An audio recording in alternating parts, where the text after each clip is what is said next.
पक्का समझ लो। और अगर चाह करोगे धन की तो मिल जाएगा। महालक्ष्मी पति हमारे प्रभु हैं, आप उनका नाम जप करो धन भी मिल जाएगा। अरे भगवान की तरफ चले तो परमानंद की बाढ़ आने लगती है। भजन तो बहुत बड़ी बात है। ध्रुव जी ने जब पिता की गोद में बैठना चाहा तो सुरुचि माता जो थी उनके मन में अच्छा नहीं लगा कि ये सुनीति का बेटा, सौत का बेटा और मेरे सामने राज सिंहासन में विराजमान महाराज की गोद में बैठे। झिड़क दिया और कहा तुम इस लायक नहीं, जा पहले तप करो, मेरे गर्भ से प्रकट हो, फिर सिंहासन में बैठने लायक होगा। माता सुनीति से रोकर बोली। माता ने कहा बेटा ठीक ही कहा है, क्योंकि महाराज मुझे इस समय दासी भी नहीं मानते, पत्नी की तो बात क्या, क्योंकि सुरुचि में आसक्त थे। इसलिए बेटा तू नारायण का भजन कर, वही तुझे जो चाहोगे प्राप्त। निकल पड़े 5 वर्ष के बाद आ गए देवर्षि नारद जी। बेटा किस लिए तुम जा रहे हो? देखो समझना, अभी भजन नहीं हुआ, किस लिए जा रहे हो? ऐसा ऐसा ऐसा। अरे अभी चल के उत्तानपाद महाराज को आदेश करूंगा पूरे सिंहासन का उत्तराधिकारी, अभी इसी क्षण। ध्रुव जी को लगा अभी तो भजन भी शुरू नहीं किया और उत्तराधिकारी बुलाने की बात आ गई। जहां गोद में बैठने नहीं दिया गया, उस सिंहासन में बैठने की बात। तो उनका नहीं महाराज, मैं क्षत्रिय राजकुमार हूं, एक बार निश्चय जो कर लिया अब कर लिया, अब वापस नहीं लौटूंगा। तो उनका जंगल में बहुत भय है, सिंह, चीता, राक्षस जन, मच्छर, क्या क्या परेशान। तुम राज बोले महाराज ना प्रलोभन और ना भय, इनसे मैं डिगने वाला नहीं हूं। तो चेला पक्का तो गुरु मंत्र दे दिया है नहीं? और भगवान का साक्षात्कार 6 महीने में कर लिया गुरु कृपा से।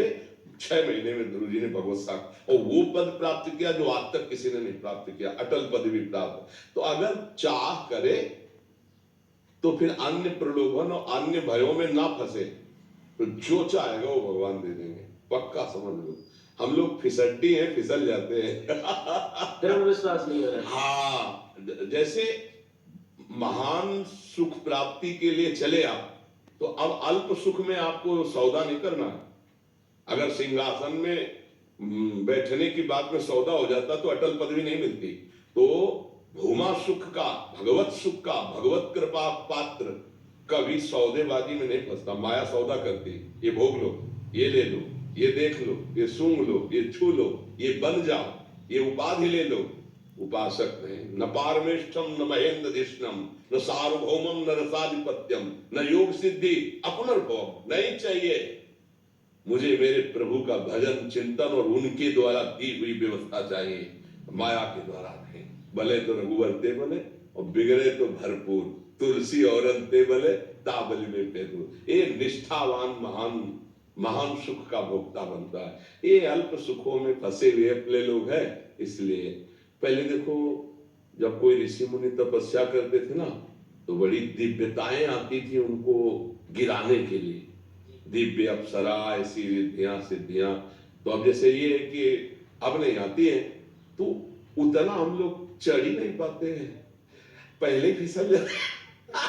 अगर 100 रुपए में राजी हो गए तो करोड़ की चेक देने की जरूरत क्या है कि नहीं? तो हम लोग यही मृत्यु लोक के भोगों में फिसल गए।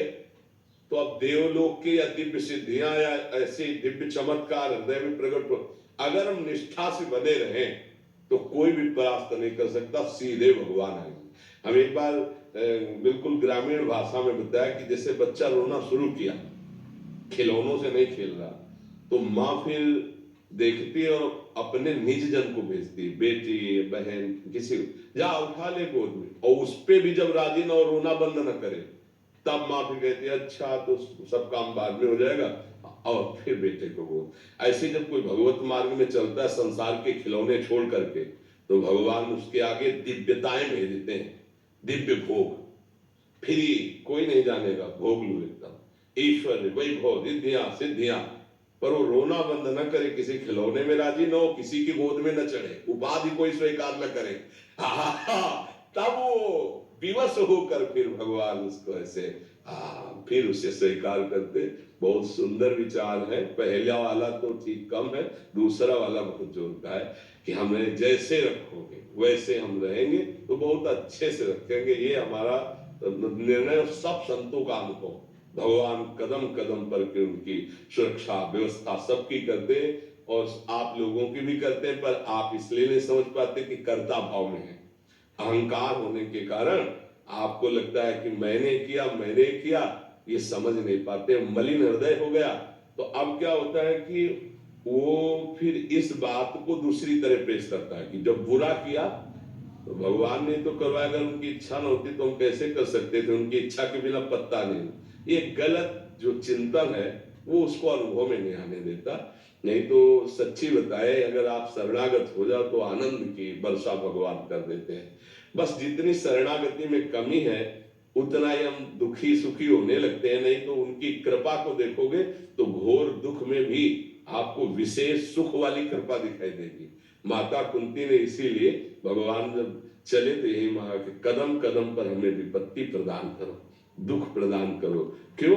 क्योंकि दुख में तुम हमारी तरफ भाग के आ रहे थे और सुख आया तो तुम पीठ दिखा के द्वारिका जा रहे हो। ऐसा सुख नहीं चाहिए, हमें वो दुख चाहिए जिसमें आपको पुकारूं और आप दौड़ते नजर आ रहे। इसलिए आनंदित रहो, दुख को सहना सीखो।